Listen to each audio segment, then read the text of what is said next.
ఇది తెలివి అనిపించుకుంటుందా? ఇవి కాదు కావాల్సింది, రాష్ట్రానికి ప్రజలకు కావాల్సింది. ఓ లోడొచ్చు వాళ్ళు గెలవచ్చు, ఎవరికి శాశ్వతం కాదు. మళ్ళా డబల్ స్పీడ్తో మేము అధికారంలోకి వస్తాం.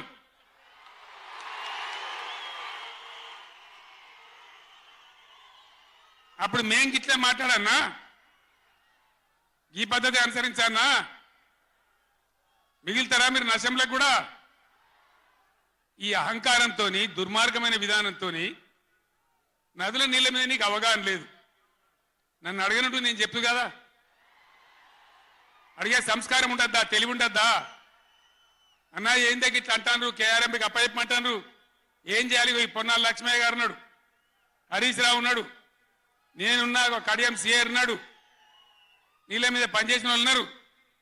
ఎవరిని అడిగినా చెప్తుంటాం కదా. మీకు తెలివి లేకపోతే అప్పచెప్పుడు, ఆగమవుడు, బడ్జెట్ ఆపి తీర్మానం పెట్టుడు. నేను ఒక్కటే మాట మీతో చెప్తున్నా, దయచేసి. నిన్న కూడా అనే నాతో హైదరాబాద్లో, సార్ అసెంబ్లీలో తీర్మానం అయిపోయింది కదా, ఇంకా నల్గొండ చలో నల్గొండ ఎందుకని. అసెంబ్లీలో తీర్మానంతో అయిపోదు, చలో నల్గొండతో కూడా అయిపోదు.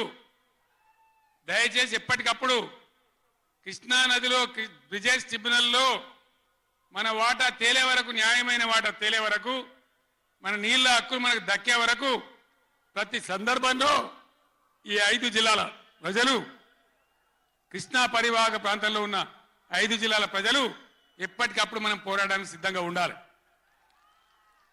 ఈ సభ వేదిక నుంచి చెప్తేనే ప్రజలకు అర్థమవుతుందనే ఉద్దేశంతో నేను మీ అందరినీ శ్రమ పెట్టి ఈ సభ పెట్టిన తప్ప ఇది రాజకీయ సభ కాదు. ఇలా ఏ ఎలక్షన్ లేదు, పార్లమెంట్ ఎలక్షన్ కూడా ఇంకా 2 నెలలకు 3 నెలలకు ఉన్నది, ఇప్పటికిప్పుడేం లేదు. నేను ఇలా వచ్చింది రాజకీయాల కోసం కాదు. కాబట్టి దయచేసి మీ అందరిని కోరేది, ప్రజలు ఎప్పటి వరకు అయితే మన హక్కుల మీద న్యాయమైన పోరాటాలకు సిద్ధంగా లేకపోతే బొండిగా విసికెత్తారు తప్ప మనకు న్యాయం జరగదు.